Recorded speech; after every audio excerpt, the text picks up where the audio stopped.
Hello everyone, welcome back to पर्ले science. तो यहाँ पे आपका चैप्टर हैलोएल्केन्स एंड हैलोवेरिन्स हमने स्टार्ट करा हुआ था। हमने प्रिपरेशन मेथड्स ऑफ हैलोएल्केन्स एंड हैलोवेरिन्स को ख़त्म कर दिया था। आज की क्लास में हम हैलोएल्केन्स की केमिकल रिएक्शंस को स्टार्ट करने वाले हैं। इसके बाद एक छोटा सा पोर्शन आपका stereochemical aspects of substitution reaction के बारे में हम बात करेंगे और यहीं पे फिजिकल क्वांटिटीज़ ऑफ फिजिकल जो क्वांटिटीज़ हैं या फिजिकल प्रॉपर्टीज़ हैं आपके हैलोएल्केन्स एंड हैलोवेरिन्स की, उसके बारे में डिस्कशन करेंगे। साथ के साथ केमिकल रिएक्शंस ऑफ हैलोवेरिन्स भी हम करने वाले हैं। लेकिन आज के लेक्चर में हमारा जो मेन टॉपिक रहेगा वो types of nucleophilic substitution reaction का रहेगा, which is a chemical reaction of haloalkane. मतलब हैलोएल्केन्स दो तीन तरह की केमिकल रिएक्शंस दिखाते हैं, जिसमें एक कैटेगरी होती है सब्स्टिट्यूशन रिएक्शंस की। तो वो सब्स्टिट्यूशन रिएक्शंस क्या होते हैं उसके बारे में हम पढ़ेंगे। साथ के साथ types of nucleophilic substitution reaction, जिसमें SN1 एंड SN2 रिएक्शन के ऊपर हमें बात करनी है और ये बहुत ही इंपॉर्टेंट टॉपिक है, यहाँ से क्वेश्चन पूछे जाते हैं। ठीक है, तो चलिए स्टार्ट करते हैं। आपका इससे पहले जितना भी करवाया हुआ है मेक श्योर आप उसे कवर कर लें। केमिकल रिएक्शंस ऑफ हैलोएल्केन्स के अंदर आज की क्लास का जो मेन टॉपिक रहेगा, मैं फिर से बता रही हूँ, सब्स्टिट्यूशन रिएक्शंस के ऊपर रहेगा। यहाँ से बहुत सारे क्वेश्चंस, ऑलमोस्ट हर बोर्ड में यहाँ से एक दो क्वेश्चंस तो आते ही आते हैं। Types of nucleophilic substitution reactions में हमें SN1 एंड SN2 रिएक्शंस के बीच में डिफ्रेंसिएशन पढ़ना है और काफ़ी डिटेल में इस चीज़ को हम स्टडी करने वाले हैं। ठीक है, सो अगर हम बात करें हैलोएल्केन्स की, तो हैलोएल्केन्स का जो जनरल रिप्रेजेंटेशन है वो किस तरीके से होता था हमारा। हैलोएल्केन्स का जनरल रिप्रेजेंटेशन कुछ इस तरीके से होता था। आपके पास R ग्रुप होता था जिसके साथ हैलोजन लग जाता था। हैलोजन बीइंग मोर इलेक्ट्रोनेगेटिव, तो इलेक्ट्रॉन्स को ये विड्रॉ कर लेता था। इलेक्ट्रॉन्स हैलोजन के पास जाते थे तो इसके ऊपर डेल्टा नेगेटिव चार्ज और इसके ऊपर डेल्टा पॉजिटिव चार्ज आता था। अगर आपको लास्ट क्लास में याद है तो मैंने बताया था जिन सबस्ट्रेट्स के ऊपर क्या होता है, जिन सबस्ट्रेट्स के ऊपर या तो कंप्लीट पॉजिटिव चार्ज या फिर कहीं ना कहीं डेल्टा पॉजिटिव चार्ज डेवलप हो जाता है, तो वो जो सबस्ट्रेट्स होते हैं, ऐसे सबस्ट्रेट्स को हम क्या बोलते हैं, इलेक्ट्रॉन डेफिशिएंट सबस्ट्रेट्स बोलते हैं। ऐसे सबस्ट्रेट्स को इलेक्ट्रॉन डेफिशिएंट सबस्ट्रेट्स बोलते हैं। रिएजेंट जो सबस्ट्रेट पे अटैक करता है वो ऑपोजिट नेचर का होना चाहिए, तो इलेक्ट्रॉन रिच रिएजेंट क्या करेगा, इस केस में आपके सबस्ट्रेट पे अटैक करेगा। अब इलेक्ट्रॉन रिच रिएजेंट को ही हम क्या बोलते हैं, न्यूक्लियोफाइल बोलते हैं, राइट। क्या बोलते हैं, न्यूक्लियोफाइल बोलते हैं। तो इसका मतलब न्यूक्लियोफाइल आपके RH के ऊपर अटैक करने वाला है। और जिस भी केमिकल रिएक्शन में न्यूक्लियोफाइल पार्टिसिपेट करता है उस केमिकल रिएक्शन का नाम क्या हो जाता है, न्यूक्लियोफिलिक रिएक्शन हो जाता है। जिस भी केमिकल रिएक्शन में अगर न्यूक्लियोफाइल पार्टिसिपेट करता है तो उस केमिकल रिएक्शन का नाम हो जाता है न्यूक्लियोफिलिक रिएक्शन। एंड सिंस आपके हैलोएल्केन्स में जो X है ये एक लीविंग ग्रुप है, लीविंग ग्रुप मतलब इलेक्ट्रॉन्स लेके वो निकल सकता है, तो इसका मतलब वो सब्स्टिट्यूशन रिएक्शंस दिखा सकता है। तो हैलोएल्केन्स जो यूजुअली शो करते हैं that will B nucleophilic substitution reactions. ठीक है, हैलोएल्केन क्या शो करते हैं, आपके न्यूक्लियोफिलिक सब्स्टिट्यूशन रिएक्शंस को दिखाते हैं, जिसके बारे में हमें डिटेल में पढ़ना है। एनीवेज, बट हैलोएल्केन्स के साथ हमें तीन तरह के केमिकल रिएक्शंस पढ़नी होती है। एक न्यूक्लियोफिलिक सब्स्टिट्यूशन रिएक्शन, दूसरा एलिमिनेशन रिएक्शन के ऊपर भी हम यहाँ पे बात करेंगे और रिएक्शंस विद मेटल्स के ऊपर भी हम यहाँ पे डिस्कशन करने वाले हैं। ठीक है, सो जो main category of chemical reaction आपको पढ़ना होता है हैलोएल्केन में वो न्यूक्लियोफिलिक सब्स्टिट्यूशन रिएक्शंस होती है। मैं एक बार फिर से बता देती हूँ, यहाँ पे न्यूक्लियोफिलिक सब्स्टिट्यूशन रिएक्शंस क्यों दिखाता है हैलोएल्केन। न्यूक्लियोफाइल कार्बन पे अटैक करता है क्योंकि कार्बन के ऊपर डेल्टा पॉजिटिव चार्ज होता है और nucleophile itself is electron rich reagent. तो न्यूक्लियोफाइल के नेगेटिव चार्ज इस कार्बन के डेल्टा पॉजिटिव चार्ज से अट्रैक्शन शो करता है, तो न्यूक्लियोफाइल कार्बन पे अटैक करता है। जिस भी केमिकल रिएक्शन में न्यूक्लियोफाइल रिएजेंट पार्टिसिपेट करेगा तो वो न्यूक्लियोफिलिक रिएक्शन दिखाएगा, तो रिएक्शन का जो नाम हो जाएगा वो न्यूक्लियोफिलिक है। और एक बार जब न्यूक्लियोफाइल ने अटैक कर दिया तो ये हैलोजन यहाँ से इलेक्ट्रॉन्स लेके निकल जाता है। तो इस तरीके से न्यूक्लियोफाइल ने हैलोजन को सब्स्टिट्यूट कर दिया, तो रिएक्शन का जो नाम होता है वो न्यूक्लियोफिलिक सब्स्टिट्यूशन रिएक्शन बोली जाती है। इस रिएक्शन को हम क्या बोलते हैं, न्यूक्लियोफिलिक सब्स्टिट्यूशन रिएक्शन। एक जनरल रिप्रेजेंटेशन है आपके न्यूक्लियोफिलिक सब्स्टिट्यूशन रिएक्शन का ये वाला। ठीक है, I hope it's very clear. Now nucleophile के बारे में अगर हम थोड़ा सा डिस्कशन करें तो न्यूक्लियोफाइल्स क्या होते हैं, न्यूक्लियोफाइल्स इलेक्ट्रॉन रिच रिएजेंट्स होते हैं। न्यूक्लियोफाइल्स क्या होते हैं, electron rich reagent. Electron richness से मतलब क्या है, यहाँ पे इसके पास क्या हो सकता है, लोन पेयर ऑफ इलेक्ट्रॉन हो सकता है या फिर इसके पास नेगेटिव चार्ज हो सकता है। For example cyanide minus carbon के ऊपर negative charge, for example OH minus oxygen के ऊपर negative charge, for example water oxygen के ऊपर lone pair of electron, for example ammonia, ammonia is NH3, इसके ऊपर भी लोन पेयर ऑफ इलेक्ट्रॉन है, तो ये भी क्या है, एक न्यूक्लियोफाइल का काम कर सकता है। For example RNH2, RNH2 is primary amine, ये भी एक न्यूक्लियोफाइल का काम कर सकता है। R2NH भी एक न्यूक्लियोफाइल का काम कर सकता है, इसके पास भी लोन पेयर है। R3N भी एक न्यूक्लियोफाइल का काम कर सकता है। ROR या RO माइनस, ये सारे ही आपके क्या है, न्यूक्लियोफाइल है। तो अगर आप NCERT खोल के देखेंगे तो ये बड़ा सा चार्ट आपको दिया हुआ है, ये बड़ा सा चार्ट यहाँ पे आपको दिया हुआ है, NCERT को आप खोल के देखना।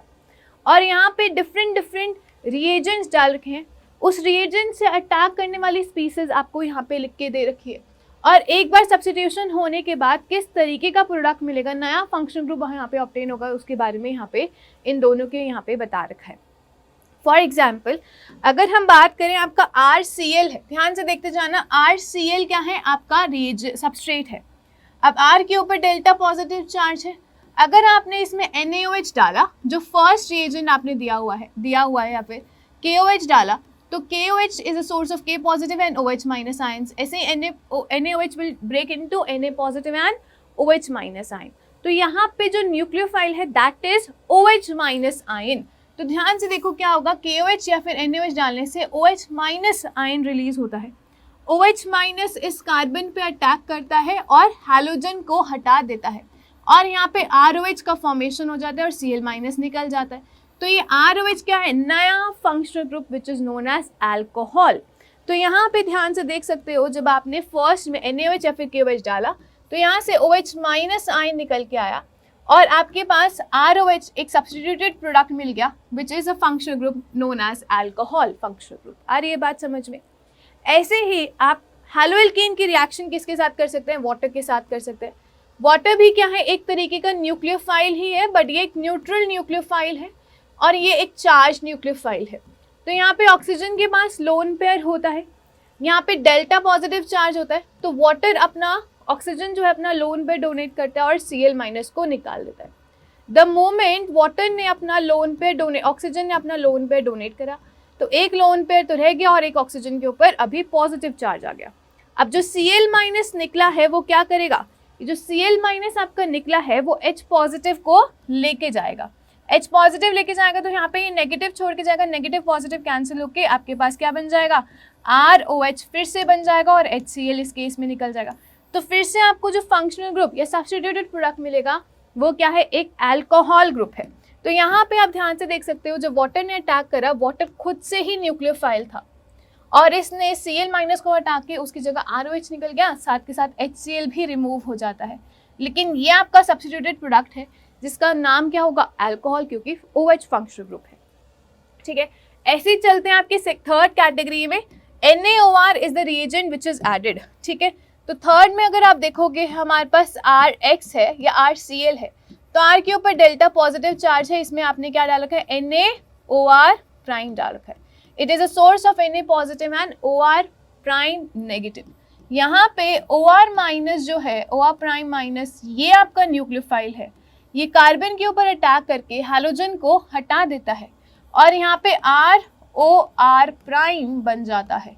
ये जो फंक्शनल ग्रुप है, ये सब्स्टिट्यूटेड प्रोडक्ट जो है, इसे बोलते हैं ईथर। क्या बनता है यहाँ पे, ईथर का फॉर्मेशन हो जाता है। तो यहाँ पे थर्ड कैटेगरी में आप देख सकते हैं, जब NaOR आपने डाला तो OR prime negative is the nucleophile जो Cl को हटा के अपने आप को लगा लेता है, और ये जो नया फंक्शनल ग्रुप बन के आता है सब्स्टिट्यूटेड प्रोडक्ट, वो क्या है, ईथर है। फोर्थ कैटेगरी में हम ऑलरेडी डिस्कस कर चुके हैं NaI के साथ रिएक्शन। तो इफ आई हैव RX, ये हमने हैलोजन एक्सचेंज रिएक्शन में भी करा था, फिंकलस्टीन रिएक्शन। इसमें आपने NaI डाला, now it is source of Na positive and I minus इस R पे अटैक करके इस हैलोजन ग्रुप को निकाल देगा। तो यहाँ पे क्या बन जाएगा, Ri का फॉर्मेशन हो जाएगा और आपका X माइनस निकलेगा जो Na के साथ जुड़ के NaX का फॉर्मेशन करेगा। तो ये आपका सब्स्टिट्यूटेड प्रोडक्ट है और इसका नाम क्या हो जाएगा, आयोडो एल्केन हो जाएगा। इसके बाद फिफ्थ कैटेगरी बहुत ज़्यादा इंपॉर्टेंट है, फिफ्थ सिक्स कैटेगरी बहुत ज़्यादा इंपॉर्टेंट है, ध्यान से सीखना। ये चैप्टर अमीन्स में भी हम यहाँ पे करेंगे। कौन से चैप्टर में? अमीन्स में भी हम इसको फिर से यहाँ पे पढ़ने वाले हैं, ठीक है। सो आपको पता होना चाहिए कि जो NH3 होता है ये एक न्यूट्रल न्यूक्लियोफाइल है, नाइट्रोजन के पास एक लोन पेयर होता है, इसे बोलते हैं अमोनिया। क्या बोलते हैं? इसे अमोनिया बोलते हैं। इसके बाद यहाँ पे हमारे पास अगर एक हाइड्रोजन हटा के कोई एल्काइल ग्रुप लगा देते हो तो RNH2 को क्या बोलते हैं? सिंस नाइट्रोजन के साथ एक एल्काइल ग्रुप जुड़ा हुआ है तो इसे बोलते हैं प्राइमरी अमीन। क्या बोलोगे? Primary amine. अगर 2 हाइड्रोजन हटा के 2 R ग्रुप लगा देते हो तो R2NH क्या बोला जाता है? सेकेंडरी अमीन बोला जाता है। और अगर आप तीनों हाइड्रोजन हटा के R ग्रुप लगा देते हो तो R3N बनता है, which is known as tertiary amine. ये सारे ही आपके क्या है? ये सारे ही न्यूक्लियोफाइल की तरह काम करते हैं। They all will act as a nucleophile, क्योंकि नाइट्रोजन के पास क्या है? लोन पेयर ऑफ इलेक्ट्रॉन है, और ये सारे एक दूसरे के अंदर बन सकते हैं। फॉर एग्जाम्पल सबसे पहले अगर हम बात करते हैं RX की, ठीक है, ये हमने सबस्ट्रेट लिया, R के ऊपर डेल्टा पॉजिटिव चार्ज और X के ऊपर डेल्टा नेगेटिव चार्ज है। अब यहाँ पे आपने अमोनिया के साथ रिएक्शन करवाई तो किस तरीके से होगी? नाइट्रोजन के ऊपर लोन पेयर इलेक्ट्रॉन का लोन पेयर है, यहाँ पे R के ऊपर अटैक करेगा और X माइनस निकल जाएगा। अब नाइट्रोजन ने जब लोन पेयर दिया तो नाइट्रोजन के ऊपर पॉजिटिव चार्ज आएगा, तो यहाँ पे क्या होगा? यहाँ पे R, नाइट्रोजन ने लोन पेयर दिया तो नाइट्रोजन के ऊपर पॉजिटिव चार्ज और इसके साथ 3 हाइड्रोजन इस तरीके से लगे होते हैं। जो X माइनस है कोई भी एक H पॉजिटिव लेके जाएगा और यहाँ पे नेगेटिव छोड़ जाएगा, पॉजिटिव नेगेटिव कैंसिल होके यहाँ पे आपको क्या मिल जाएगा? RNH2 बन जाएगा, RNH2 बन जाएगा। ये आपका न्यू न्यूक्लियोफाइल जनरेट होता है। This is the new nucleophile which is generated.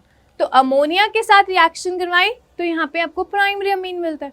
अगर प्राइमरी अमीन की रिएक्शन करवाओगे हैलोएल्केन के साथ, व्हाट विल हैपन इज, जब आप RX के साथ प्राइमरी अमीन मतलब RNH2 की रिएक्शन करवाओगे तब आपको जो सब्स्टिट्यूटेड प्रोडक्ट मिलेगा that will be secondary amine. Ammonia के साथ करवा रहे हो reaction, ammonia as a nucleophile के साथ रिएक्शन करवा रहे हो तो यहाँ पे क्या मिलने वाला है? आपको प्राइमरी अमीन मिलने वाली है ना? क्या मिलने वाला है? प्राइमरी अमीन मिलने वाला है। लेकिन जब आप प्राइमरी अमीन के साथ रिएक्शन करवाओगे तो सेकेंडरी अमीन मिलेगा। तो यहाँ पे क्या होगा? फिर से देखो, नाइट्रोजन के पास लोन पेयर ऑफ इलेक्ट्रॉन है, कार्बन पे अटैक करेगा, हैलोजन ग्रुप को निकाल देगा। तो यहाँ पे RN, यहाँ पे 2 हाइड्रोजन इसके साथ लगे हुए हैं और एक R ग्रुप भी इसके साथ लगा हुआ है, तो RNH2 ने अटैक करा, ये बन गया। अब जो X माइनस निकला है वो H पॉजिटिव को लेके जाएगा, ये नेगेटिव छोड़ के जाएगा, पॉजिटिव नेगेटिव कैंसिल होके R2NH बन जाएगा और HX बन जाएगा। तो ये आपका नया न्यूक्लियोफाइल जनरेट हो जाएगा। तो प्राइमरी अमीन के साथ रिएक्शन करवाओगे तो सब्स्टिट्यूटेड प्रोडक्ट क्या होगा? Secondary amine. और अगर RX की रिएक्शन टर्शरी अमीन सेकेंडरी अमीन के साथ रिएक्शन करवाओगे, RX की सेकेंडरी अमीन के साथ अगर आप रिएक्शन करवाते हो तो आप ये बोल सकते हो कि यहाँ से हैलोजन और यहाँ से H निकलेगा और ये दोनों कंबाइन करके R3N का फॉर्मेशन हो जाएगा। ये क्या है? सेकेंडरी अमीन के साथ रिएक्शन करवाई तो यहाँ पे आपको टर्शरी अमीन का फॉर्मेशन हो जाएगा, यहाँ पे आपका टर्शरी अमीन का फॉर्मेशन हो जाएगा।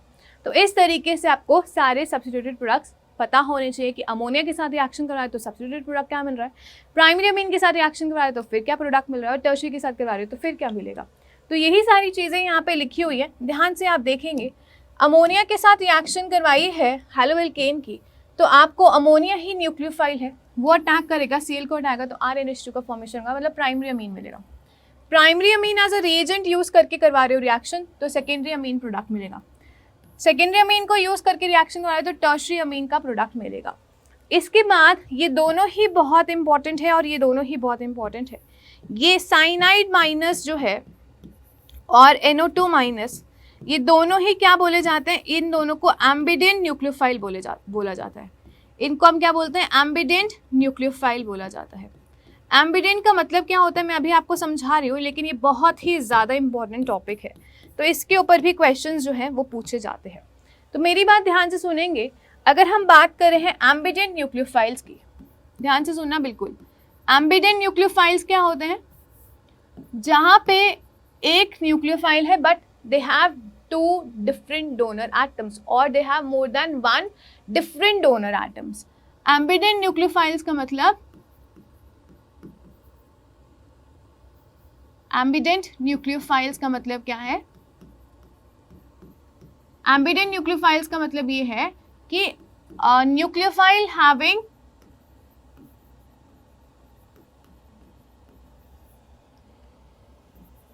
more than one different donor atoms.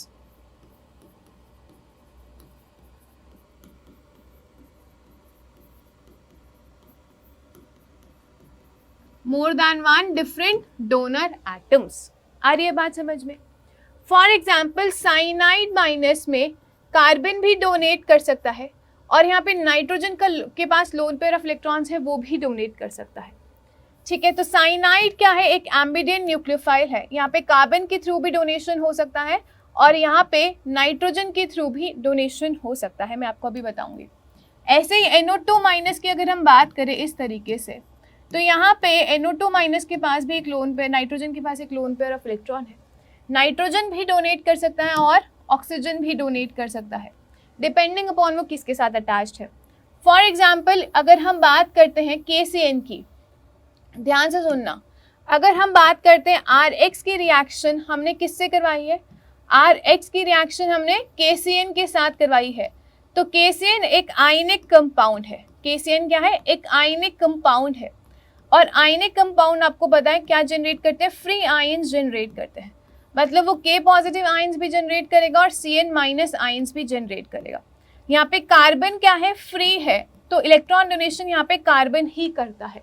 ये आयनिक कंपाउंड में साइनाइड क्या है? एक फ्री आयन है, तो कार्बन एकदम से फ्री है और यहाँ पे कार्बन डोनेशन करता है, तो इसलिए यहाँ पे कार्बन हैलोजन के ऊपर अटैक करता है और X माइनस को निकालता है और जो प्रोडक्ट का फॉर्मेशन होता है वो RCN होता है।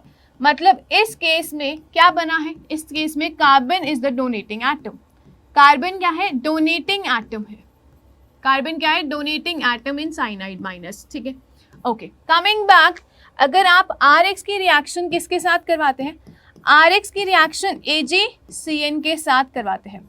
तो यहाँ पे ध्यान से सुनेंगे, ये जो सिल्वर और कार्बन का बॉन्ड है, ये पूरा जो AgCN है ये कोवलेंट कंपाउंड है और ये जो बॉन्ड है इसे क्या बोलते हैं? कोवलेंट बॉन्ड बोला जाता है। क्या बोला जाता है? Covalent bond. तो ये कभी भी फ्री आयन या फ्री साइनाइड आयंस फर्निश नहीं करते। No free cyanide minus ions are generated. No free cyanide minus ions are generated.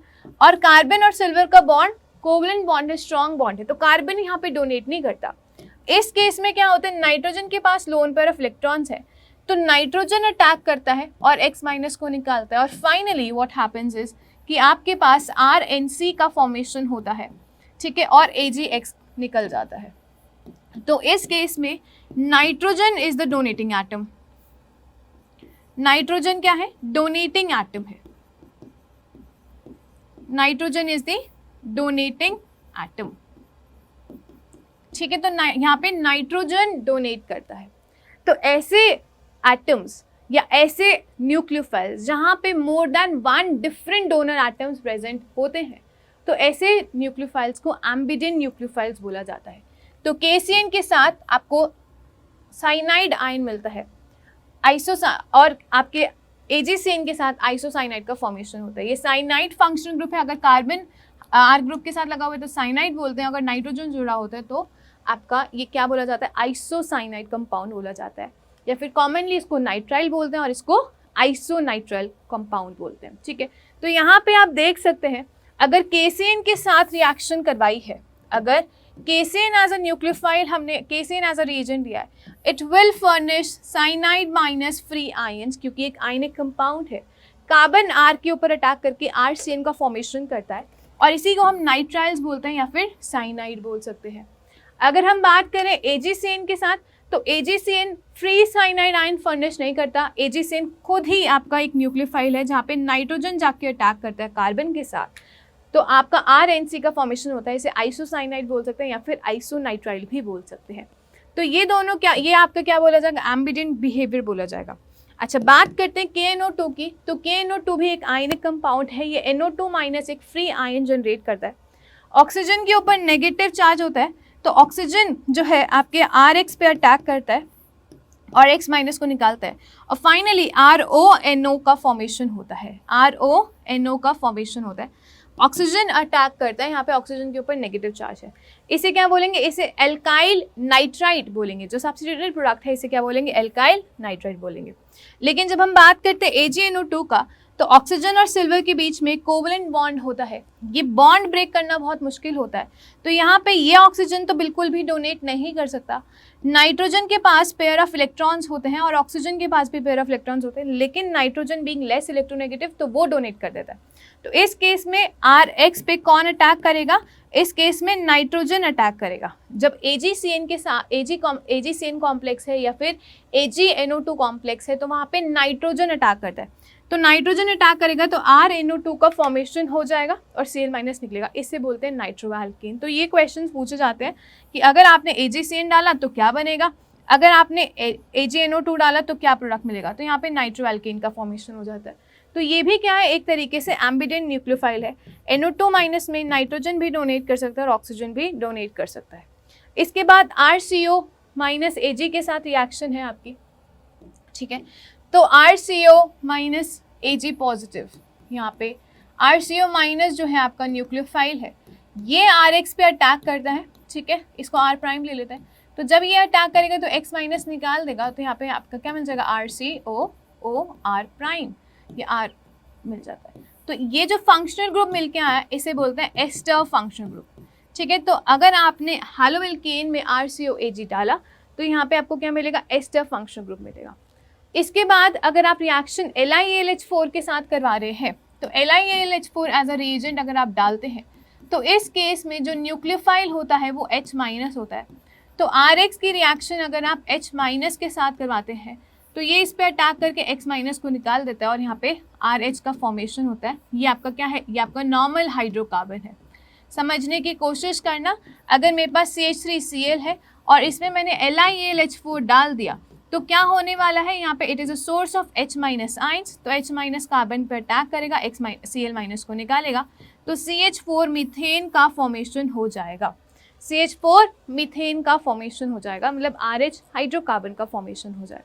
ऐसे ही अगर हम बात करते हैं लास्ट इस RMgX के साथ अगर आपकी रिएक्शन है तो मैं यही लिख के दिखा देती हूँ। सपोज करो RCl है और यहाँ पे आपने R कोई भी मेटल के साथ, सपोज करो मेटल और ये हैलोजन लगाओ, तो R प्राइम क्या है, नेगेटिव, ये इस पे अटैक करके Cl माइनस को निकाल देता है और RR एक लॉन्ग कार्बन की चेन मिल जाती है which is also a hydrocarbon chain. For example CH3Cl है, अगर आप इसे CH3Mg या MgCl के साथ रिएक्शन करा रहे हो तो यहाँ पे CH3 माइनस इस पर अटैक करेगा, Cl माइनस को निकलेगा और CH3CH3 का फॉर्मेशन हो जाएगा, मतलब इथेन का फॉर्मेशन हो जाएगा। तो कार्बन चेन को लंबी करनी है तो आप ग्रिग्नार्ड रिएजेंट जैसी चीज़ों को यूज़ कर सकते हैं। RMgX क्या है, ग्रिग्नार्ड रिएजेंट बोला जाता है इसे, ठीक है। तो ये आपको पूरी टेबल क्लियर होनी चाहिए कि कौन कैसे अटैक करके किस तरीके का न्यूक्लियोफिलिक सब्स्टिट्यूटेड प्रोडक्ट बनाता है। आई होप जनरल रिप्रेजेंटेशन आपकी बिल्कुल क्लियर होगी कि इस तरीके से न्यूक्लियोफाइल कार्बन पर अटैक करता है और X माइनस को निकालता है और कार्बन के साथ न्यूक्लियोफाइल जाके लग जाता है, इसी को बोलते हैं न्यूक्लियोफिलिक सब्स्टिट्यूशन रिएक्शंस, ठीक है। अभी हमें बात करनी है, ये आपकी कुछ रिएक्शंस हमने देख ली न्यूक्लियोफिलिक सब्स्टिट्यूशन रिएक्शंस की, लेकिन अब जो हम यहाँ पे बात करने वाले हैं that is your types of nucleophilic substitution reactions. Now जो हम जनरल रिप्रेजेंटेशन बोल रहे हैं कि हमारे पास चलो ये कार्बन है और ये आपके ग्रुप्स लगे हुए हैं, यहाँ पे हैलोजन है और यहाँ पे न्यूक्लियोफाइल अटैक कर रहा है ना, न्यूक्लियोफाइल अटैक कर रहा है, तो ये इधर अटैक करके हैलोजन ग्रुप को निकाल रहा है और आपके पास यहाँ पे क्या बनता है, इस तरीके से न्यूक्लियोफाइल जाके लग जाता है और X माइनस निकल जाता है, ठीक है। नाउ दो तरीके की न्यूक्लियोफिलिक सब्स्टिट्यूशन रिएक्शंस होती है हमारे पास, एक हमारे पास SN1 रिएक्शन होती है एंड दूसरी हमारे पास क्या होती है, SN2 रिएक्शन। एक SN1 रिएक्शन होती है और दूसरी क्या होती है, SN2 रिएक्शंस हमारे पास यहाँ पे प्रेजेंट होती है। Now SN1 and SN2 reactions को हम किस बेसिस पे डिफरेंशिएट कर सकते हैं, तो on the basis of the mechanism, on the basis of mechanism, यहाँ पे किस तरीके से न्यूक्लियोफिलिक सब्स्टिट्यूशन रिएक्शन ये प्रोसेस हो रहा है, इस बेसिस पे हम SN1 और SN2 को डिफ्रेंशिएट कर सकते हैं। फॉर एग्जाम्पल हम सेम ही रिएक्शन करवाएंगे, आप देखना इसको मैं जनरलाइज करके RX लिख दूँ तो कोई प्रॉब्लम नहीं होनी चाहिए, RX करके लिख दूँ, ये अटैक करके X माइनस निकालेगा। हम सेम ही रिएक्शन करवा रहे हैं, लेकिन हम इसे दो तरीके से करवा सकते हैं, हम इसे दो तरीके से करवा सकते हैं। तो यहाँ पे R न्यूक्लियोफाइल लग जाएगा और X माइनस रिलीज हो जाएगा, हम इसे दो तरीके से करवा सकते हैं। ठीक है, तो ध्यान से समझना, यहाँ पे अगर मैं मैकेनिज्म पाथ 1 यूज कर रही हूँ, मैकेनिज्म एक तो ये वाला फॉलो हो सकता है, मैकेनिज्म 1 सेम रिएक्शन करवाएंगे, और यहाँ पे आप लिख सकते हो मैकेनिज्म 2।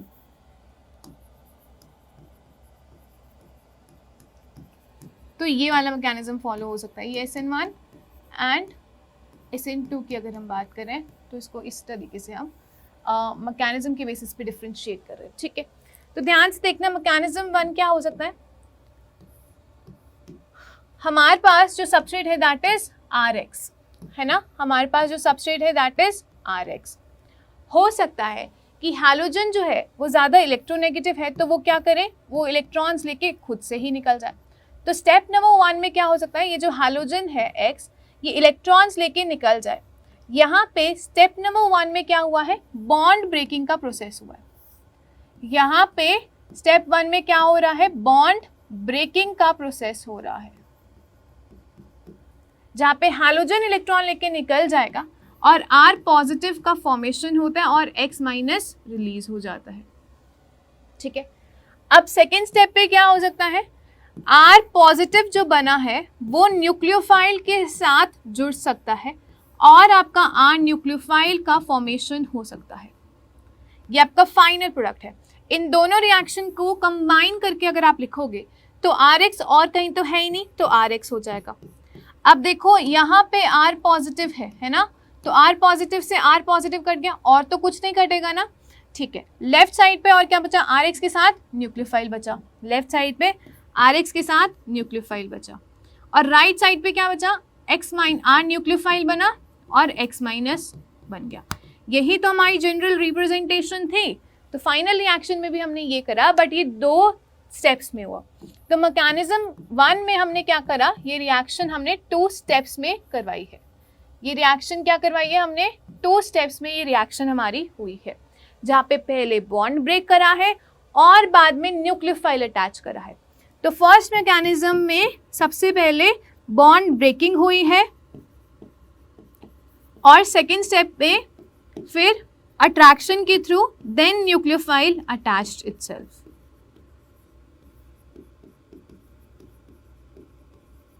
उसके बाद न्यूक्लियोफाइल ने अपने आप को अटैच करा है। ठीक है, अच्छा मैकेनिज्म 2 की अगर हम बात करते हैं तो मैकेनिज्म 2 में क्या हो सकता है, ये एक ही स्टेप में सब कुछ क्या हो सकता है, सिंगल स्टेप में ये रिएक्शन हो सकती है। तो 2 स्टेप्स में हुई है, ये सिंगल स्टेप में रिएक्शन हो सकती है।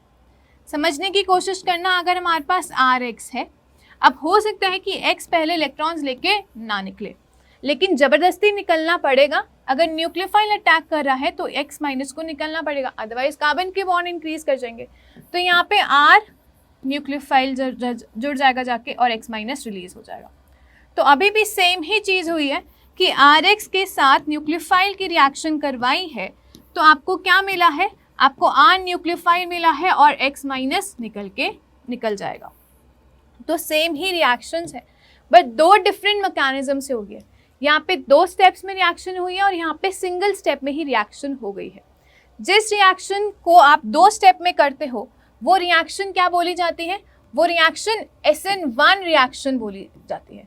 अगर 2 स्टेप्स है तो SN1 रिएक्शन, अगर सिंगल स्टेप है तो इसी रिएक्शन को हम क्या बोलते हैं, SN2 रिएक्शन। तो मैकेनिज्म के बेसिस पे हम इसको डिफ्रेंशिएशन कर सकते हैं। आप इसको याद कैसे करोगे, सिंगल स्टेप है तो SN2, 2 स्टेप है तो SN1 रिएक्शन। ठीक है, इसको हम इस तरीके से भी समझ सकते हैं। अब आप इसको इस एनालॉजी के थ्रू भी समझ सकते हो। तो हम क्या हम मान लेते हैं ये जो बास्केट सी है जिसमें कैट बैठी हुई है, ये आपका एल्काइल ग्रुप है, और ये जो ग्रे कलर की कैट है वो क्या है, वो आपका हैलोजन ग्रुप है। इसको निकलना है और न्यूक्लियोफाइल क्या है, ये येलो कैट है, ये न्यूक्लियोफाइल है। इसको आके इस बास्केट में या आर ग्रुप के साथ अपने आप को अटैच करना है। ये जो बास्केट है ये आर ग्रुप है, इसके साथ ये जो ग्रे कलर की कैट है ये हैलोजन है। न्यूक्लियोफाइल को यहाँ पे आके बैठना है और ग्रे कलर की कैट को निकालना है। अब अगर आप देखो तो ये दोनों जो फर्स्ट स्टेप है और जो लास्ट स्टेप है ये दोनों सेम इमेजेस है। फर्स्ट स्टेप में क्या है, आर जो ग्रुप है मतलब बास्केट में कौन बैठा हुआ है, ग्रे कैट मतलब हैलोजन बैठी हुई है। और जो लास्ट स्टेप है उसमें क्या हो रहा है, जो बास्केट है उसके अंदर येलो कैट मतलब न्यूक्लियोफाइल बैठी हुई है। इस पे बाहर क्या करना है, न्यूक्लियोफाइल को अटैक करना है। तो ग्रे कैट इसके अंदर बैठी हुई है तो ये RX हो गया और बाहर क्या है, न्यूक्लियोफाइल। और फाइनली क्या हो गया, X माइनस निकल गया, ग्रे कैट निकल गई और R न्यूक्लियोफाइल बैठ गया, है ना, R न्यूक्लियोफाइल बैठ गया। तो फर्स्ट एंड लास्ट स्टेप में कोई प्रॉब्लम नहीं है, लेकिन जब आप इस तरीके से देखते हो, ये एक पहला मैकेनिज्म है और ये एक दूसरा मैकेनिज्म है। पहले मैकेनिज्म में क्या हो सकता है, पहले मैकेनिज्म में जो ग्रे कलर की कैट है मतलब X जो है वो पहले निकल सकती है, तो पहले निकल गई तो खाली हो गया, उसके बाद न्यूक्लियोफाइल आके बैठ सकता है। तो मैकेनिज्म 1 में हमने यही करा है कि ये जो ग्रे कैट थी ये पहले निकल गई, बास्केट खाली होगी तो उसमें जाके आपका न्यूक्लियोफाइल आके बैठ गई, येलो कैट आके बैठ गई।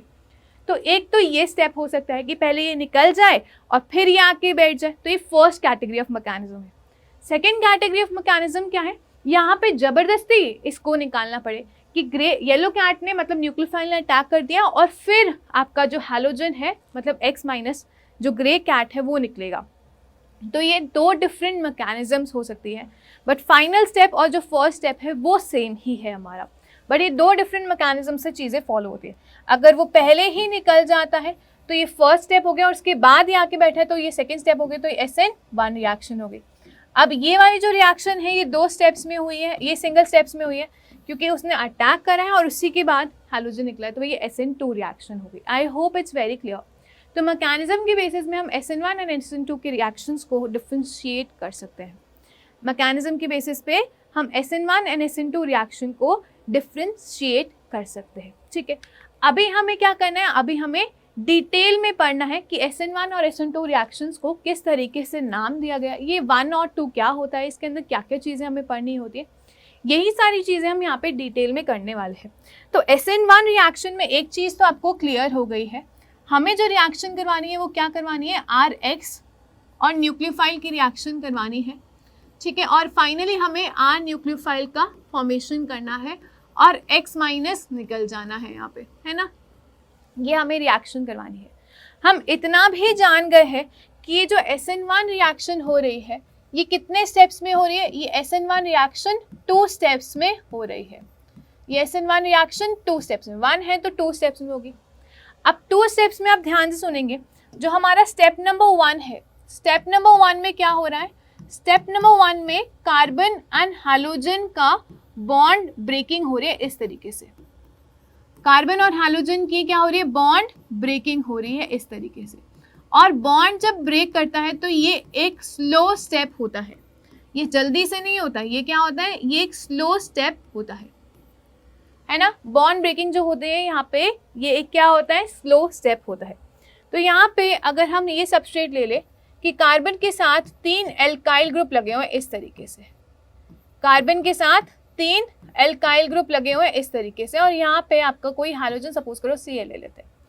तो फर्स्ट स्टेप में क्या होगा, ये कार्बन और Cl के बीच में इलेक्ट्रोनेगेटिव डिफरेंस है, कार्बन इलेक्ट्रॉन लेके भाग जाएगा।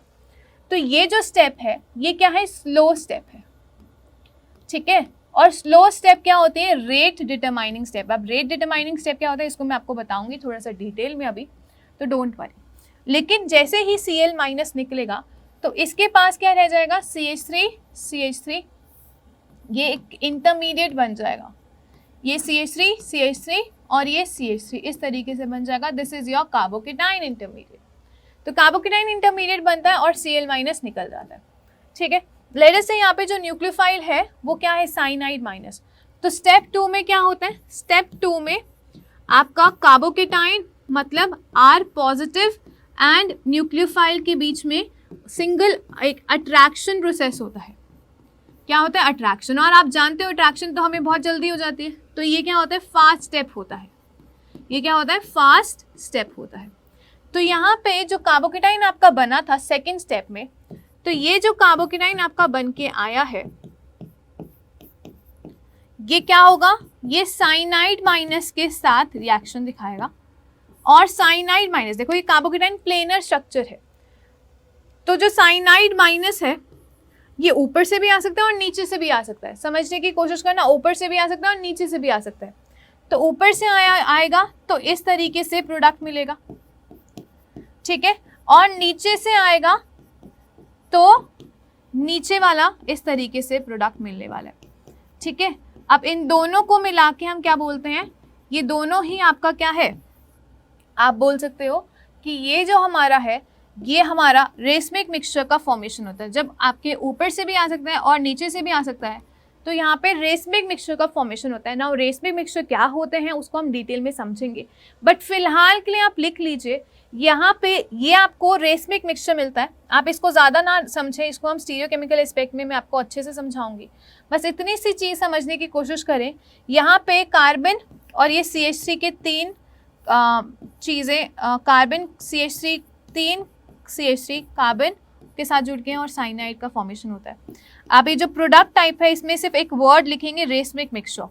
रेसमिक मिक्सचर क्या होता है मैं आपको स्टीरियोकेमिकल एस्पेक्ट के बाद समझाऊंगी, फिलहाल के लिए लर्न करेंगे, ठीक है, समझाऊंगी, डोंट वरी।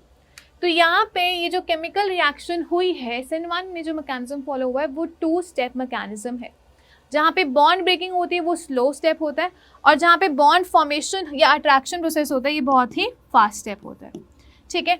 अभी हम बात करते हैं 1 का मतलब क्या होता है। यहाँ पे जो SN1 रिएक्शन में हम जो 1 वर्ड यूज करते हैं, 1 का मतलब होता है ऑर्डर ऑफ रिएक्शन। 1 का मतलब क्या होता है, ऑर्डर ऑफ रिएक्शन, ठीक है, ऑर्डर ऑफ रिएक्शन इसे हम बोलते हैं। 1 का मतलब क्या होता है, ऑर्डर ऑफ रिएक्शन। ना ध्यान से समझना, जो वर्ड ऑर्डर है हमें कहाँ से मिला है, हमें चैप्टर केमिकल काइनेटिक्स करना है 12th में। हमें कौन सा चैप्टर करना है, केमिकल काइनेटिक्स चैप्टर करना है क्लास 12th में। तो वहाँ से हमें एक वर्ड मिला order of reaction. Now according to chemical kinetics helps in determining speed of a chemical reaction, helps in determining speed of a chemical reaction, speed of chemical reaction. अब कोई भी केमिकल रिएक्शन है, अगर हम बात करते हैं किसी भी केमिकल रिएक्शन की, तो कोई भी अगर केमिकल रिएक्शन होती है वो हो रही है, ठीक है, बट वो किस स्पीड से हो रही है, क्या वो धीरे हो रही है कंप्लीट, या वो तेज़ी से कंप्लीट हो जाती है, या फिर चीज़ें मिलाते ही वो कंप्लीट हो जाती है, या फिर चीज़ें मिलाते ही वो रिएक्शंस नहीं होती, वो जो है वो हम बात करते हैं, जो स्पीड ऑफ केमिकल रिएक्शन की हम बात करते हैं। तो वो चैप्टर जो जिसमें हम ये सारी चीज़ें डिस्कस कर रहे होते हैं, उस चैप्टर का नाम होता है केमिकल काइनेटिक्स, जो क्लास 12th में हम करने वाले हैं, ठीक है। बट यहाँ पे केमिकल काइनेटिक्स जो है, जैसे कि मैंने बोला, रेट वर्ड का मतलब होता है स्पीड, कि कितनी देर में वो रिएक्शन हुई है, वो केमिकल काइनेटिक्स आपको हेल्प करती है बताने में। और केमिकल काइनेटिक्स के अंदर एक रेट लॉ इक्वेशन होती है, केमिकल काइनेटिक्स के अंदर एक रेट लॉ इक्वेशन होती है। जो रेट लॉ इक्वेशन क्या कहती है कि जो रेट ऑफ केमिकल रिएक्शन है, मतलब जो स्पीड ऑफ केमिकल रिएक्शन है, वो किसके डायरेक्टली प्रोपोर्शनल है, that is directly proportional to concentration terms of reactants power their stoichiometry, power their stoichiometry, power their stoichiometry।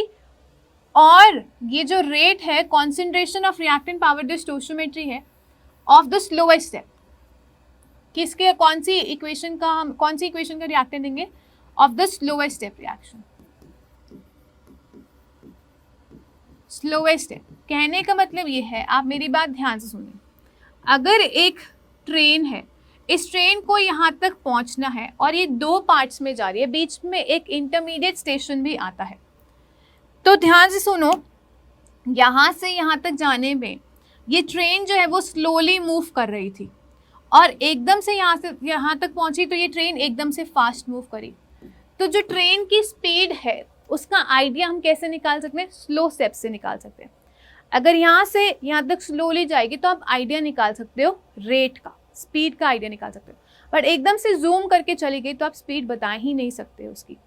तो स्लो स्टेप से हम स्पीड की डिटरमाइन कर सकते हैं कि स्पीड तेज़ है, जल्दी हो जाएगी रिएक्शन या स्लोली होगी रिएक्शन, तो स्लो स्टेप से हम रेट को डिटरमाइन करते हैं। तो रेट लॉ इक्वेशन जो केमिकल काइनेटिक्स में एक रूल है, उसको आप बोल सकते हो। तो हम क्या बोलते हैं, जो रेट होता है वो डायरेक्टली प्रोपोर्शनल किसके होता है, आपकी concentration of reactants power their stoichiometry of the slowest step. जो स्लोएस्ट स्टेप होता है उसका जो ओवरऑल इक्वेशन का जो रेट है, स्लोएस्ट स्टेप के जो रिएक्टेंट्स हैं उसके स्टोइचियोमेट्री पावर के डायरेक्टली प्रोपोर्शनल होता है रेट। मतलब इस केस में अगर आप स्लोएस्ट स्टेप देखोगे तो ये होने वाला है। तो रेट ऑफ केमिकल रिएक्शन, इस पूरी केमिकल रिएक्शन का जो रेट है, जो स्पीड है, अच्छा प्रोपोर्शनैलिटी साइन हटाओगे तो इक्वल आएगा, और फिर प्रोपोर्शनैलिटी कांस्टेंट हम क्या मान लेते हैं, के। तो स्लोएस्ट स्टेप का रेट कांस्टेंट इसे बोलते हैं के। के क्या है, rate constant of this slowest step. अच्छा, जो रेट है इस स्लोएस्ट स्टेप का, जो कॉन्सेंट्रेशन टर्म है, सॉरी जो रिएक्टेंट है, रिएक्टेंट कौन सा है, सिर्फ यही एक रिएक्टेंट है, और इसके आगे क्या है 1, तो ये इसकी स्टोइचियोमेट्री हो जाएगी, इसकी स्टोइचियोमेट्री हो जाएगी। समझ आ रही है बात, सिर्फ यही आपका रिएक्टेंट है। तो rate will be equal to rate constant k into concentration of CH3 whole thrice carbon Cl, whole thrice carbon Cl power में 1। तो rate is equal to k into this. आ रही है बात समझ में, rate is equal to k into this. This is the rate law equation, this is known as the rate law equation for SN1 reaction.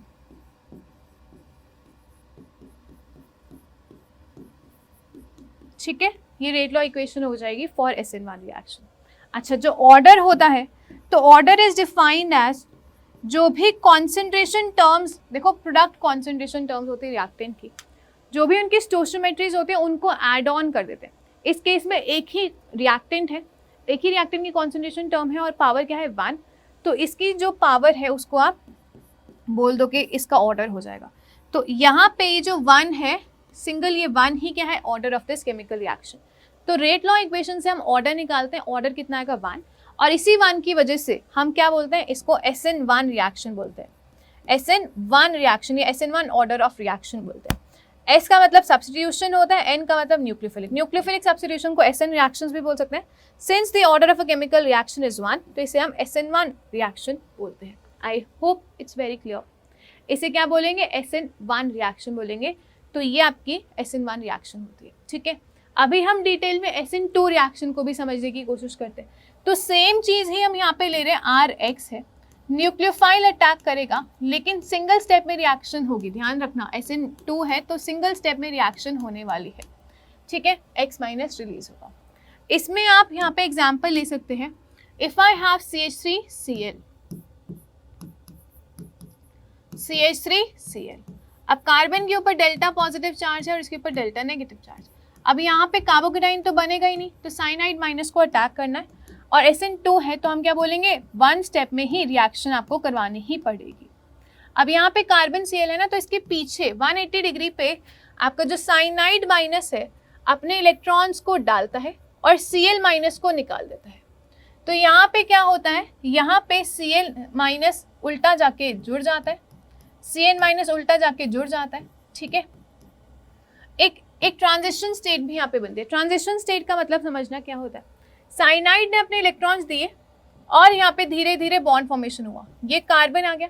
अब ये जो 3 hydrogen थे इस तरीके से जाके जुड़ जाएंगे, इनको तो कुछ नहीं होगा, बट Cl माइनस का बॉन्ड भी आपका टूटने लग जाएगा।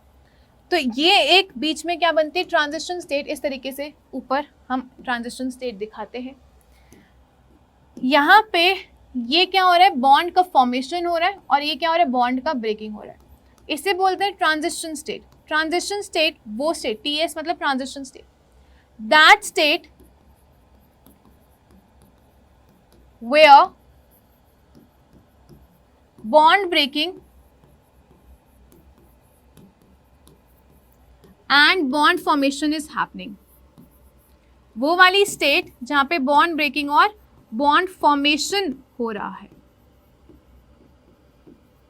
उसे क्या बोलते हैं, ट्रांजिशन स्टेट बोलते हैं। ठीक है, अब व्हाट विल हैपन इज, यहाँ पे साइनाइड ने इलेक्ट्रॉन डोनेट करके ये तो बॉन्ड बन जाएगा और फाइनली ये बॉन्ड ब्रेक कर जाएगा और यहाँ पे फाइनल जो प्रोडक्ट बनेगा इस तरीके से बन जाएगा। टेट्राहेड्रल स्टेट वापस आ जाएगी, कार्बन से जुड़ा हुआ 3 हाइड्रोजन इस तरीके से जुड़ेंगे। ये आपका फाइनल सब्सटीट्यूटेड प्रोडक्ट बोला जाएगा। ये एक ही स्टेप में हुआ है। जो ट्रांजिशन स्टेट है हम इसको ऐसे नहीं मानते हैं बीच में, आप ये ऐसे मान सकते हो कि ये एग्जिस्ट ही नहीं करता इस तरीके से। तो ये आपका अटैक करा और ये निकल गया, ये एक ही स्टेप में हुआ है। ठीक है, आप दिखाने को दिखा सकते हो बट ये फाइनल प्रोडक्ट नहीं है, ये एक ही स्टेप में रिएक्शन हुई है, सिंगल स्टेप में ये रिएक्शन हुई है। ये आप दिखाना चाहो तो बीच में दिखा सकते हो but this is not the main thing. Main चीज क्या है, ये फाइनल प्रोडक्ट, ये सब्सटीट्यूटेड प्रोडक्ट बोला जाएगा। ठीक है, ये सब्सटीट्यूटेड प्रोडक्ट बोला जाएगा, ये फाइनल सब्सटीट्यूटेड प्रोडक्ट है। और यहाँ पे देखो Cl on the right side था, लेकिन जब साइनाइड ने अटैक करा, जो नया न्यूक्लियोफाइल आया वो left side of the substrate लगा। ऐसे प्रोडक्ट में जहाँ पे हैलोजन राइट साइड में प्रेजेंट होता है और न्यूक्लियोफाइल ऑपोजिट साइड आके लग जाता है, न्यूक्लियोफाइल ऑपोजिट साइड आके लग जाता है, तो ऐसे प्रोडक्ट को हम इन्वर्टेड प्रोडक्ट बोलते हैं कि ऑपोजिट साइड से आके न्यूक्लियोफाइल लग जाता है, तो इसे क्या बोलते हैं, इन्वर्टेड प्रोडक्ट बोलते हैं। इसको अगर आप दिखाना चाहते हो तो सिंपल तरीके से इस तरीके से दिखा सकते हो कि आपके पास CH3Cl है, यहाँ पे साइनाइड ने अटैक करा है और इधर अटैक करके Cl- को निकाला है और आपके पास CH3Cn इस तरीके से जुड़ गया है। पहले साइनाइड लिख के फिर CH3 भी लिख सकते हो, वो भी कोई प्रॉब्लम नहीं है। ऐसे दिखाना है तो ऐसे दिखा सकते हो और Cl- निकल जाता है। अब ये रिएक्शन जो है सिंगल स्टेप में हुई है, तो ये जो सिंगल स्टेप है यही खुद में क्या होगा, रेट डिटरमाइनिंग स्टेप होने वाला है। लेट अस से ये रेट कांस्टेंट K से हो रही है, तो आप क्या लिखते हैं यहाँ पे, जो रेट ऑफ केमिकल काइनेटिक्स के अकॉर्डिंग जो रेट ऑफ रिएक्शन है that is equal to rate constant K, और ये एक सबस्ट्रेट और ये भी एक सबस्ट्रेट ही है। ठीक है, मतलब बेसिकली दोनों रिएक्टेंट्स ही है।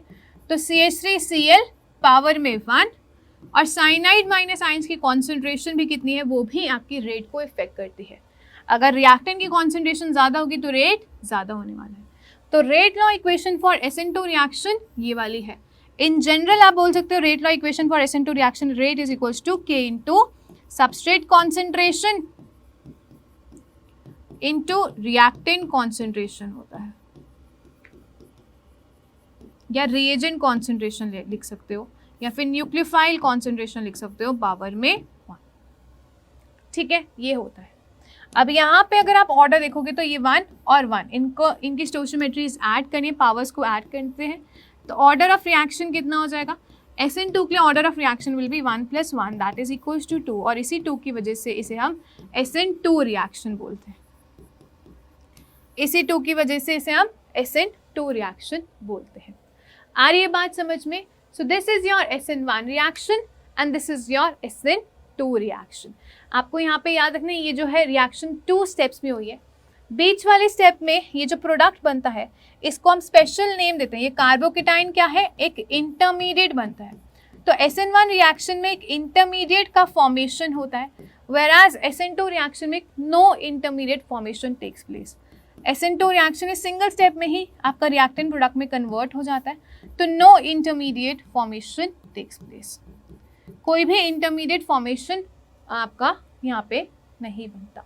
SN1 रिएक्शन में कार्बोकेटाइन इंटरमीडिएट बनता है। ठीक है, I hope it's very clear. ठीक है, अभी हमें डिटेल में भी चीज़ें डिस्कस करनी है। ठीक है, सिर्फ SN1 और SN2 के बारे में अभी सिर्फ इंट्रोडक्शन वाला पार्ट मैंने करवाया है, इसके अंदर अभी बहुत सारी चीज़ें हमारी पेंडिंग है। तो आज की क्लास में मेरे को लगता है ज़्यादा हो जाएगा अगर हम इसको पूरा कंप्लीट करेंगे, हम चीज़ों को ढंग से करेंगे। SN1 और SN2 के बारे में बहुत अच्छे से चीज़ों को हमें डिस्कस करना है और नेक्स्ट क्लास में हम केमिकल रिएक्शंस को ख़त्म कर देंगे, हैलोएल्कीन्स की, उसके बाद स्टीरियोकेमिकल एस्पेक्ट्स रह जाएगा, उसके बाद हैलोवरीन्स की रिएक्शन रह जाएगी और चैप्टर आपका 7 to 8 लेक्चर्स में ख़त्म हो जाएगा। ठीक है, ये जो डिफ्रेंसिएशन वाला पार्ट है इसको हम डिटेल में अभी करेंगे। मैं आपको मैकेनिज्म बता चुकी हूँ, बट हर एक चीज़ हम फिर से यहाँ पे डिटेल्स में करने वाले हैं। आपके कुछ पॉइंट्स क्लियर हो गए होंगे। यहाँ पे ये जो रिएक्शन है 2 स्टेप्स में होती है, SN1 रिएक्शन 2 स्टेप्स में होती है, ये एक ही स्टेप में हो जाती है। जो फर्स्ट स्टेप होता है SN1 में वो स्लो स्टेप होता है और वही रेट डिटरमाइनिंग स्टेप होता है। यहाँ पे एक ही स्टेप में होते हैं तो वही रेट डिटरमाइनिंग स्टेप होता है। अगर आप SN1 रिएक्शन में बात करते हो तो कॉन्सेंट्रेशन ऑफ हैलोएल्केन पे ही रेट डिपेंडेंट होता है। यहाँ पे जो रेट है आपके हैलोएल्केन प्लस आपके जो बेस है या न्यूक्ली, एल्कली मतलब जो न्यूक्लियोफाइल है उस पर डिपेंड करता है। SN1 1 इज द ऑर्डर, तो इसे हम यूनिमोलिकुलर रिएक्शन बोलेंगे। SN2 में 2 ऑर्डर है तो इसे हम बायमोलिकुलर रिएक्शन बोलेंगे। ये नॉन कंसर्टेड और ये कंसर्टेड मैकेनिज्म फॉलो करते हैं, इसको हम डिटेल में डिस्कस करेंगे, ठीक है। आप इस टेबल को हमें सीखना है, इस डिफ्रेंसिएशन के हर एक पार्ट को हमें क्लियर करना है। But I hope SN1 and SN2 reactions में मेन डिफरेंस क्या होता है ये आपको मैकेनिज्म के थ्रू पता लग जाएगा। अभी हमें और भी बातें करनी है SN1 एंड SN2 के बारे में, जिसके बाद हम इस पूरी टेबल को, इस पूरे डिफ्रेंसिएशन वाली चीज़ को अच्छे से समझ पाएंगे। बट वो हम नेक्स्ट क्लास में करेंगे, अदरवाइज आपके लिए ज़्यादा हो जाएगा। नेक्स्ट क्लास में हम क्या करने वाले हैं, नेक्स्ट क्लास में हम SN1 एंड SN2 रिएक्शन को कंप्लीट करेंगे। एलिमिनेशन रिएक्शंस और रिएक्शंस विद मेटल्स भी आपके होते हैं, जिसे हमें डिस्कस करना है केमिकल रिएक्शंस ऑफ हैलोएल्केन्स में। साथ के साथ फिजिकल प्रॉपर्टीज़ ऑफ हैलोएल्केन्स को भी हम डिटेल में समझने की कोशिश करेंगे। तो हम आपसे पार्ट 6 में मिलेंगे, उसके बाद पार्ट 7 में स्टीरियोकेमिकल एस्पेक्ट्स करेंगे, और पार्ट 8 में हम करने वाले हैं हैलोएल्केन्स एंड हैलोअरीन्स की जो केमिकल रिएक्शंस है उसको ख़त्म कर देंगे और चैप्टर को वाइंड अप कर देंगे। होपफुली पार्ट 8 तक आपका चैप्टर जो है यहाँ पे ख़त्म हो जाएगा। आप इसको डिटेल में देख लीजिए, अदरवाइज़ अगली क्लास में थोड़ा सा प्रॉब्लम हो जाएगा समझने में, बट कोई बात नहीं। जो कंटिन्यू कर रहे हैं अपने डाउट्स वो कमेंट सेक्शन में पूछ सकते हैं, और कमेंट सेक्शन में अब आप को मैं डिटेल्स में चीज़ें बताने वाली हूँ, तो कोई भी प्रॉब्लम आती है तो कमेंट सेक्शन का यूज़ करें। Till then keep learning, keep growing, will meet you in part 6। Thank you so much for watching.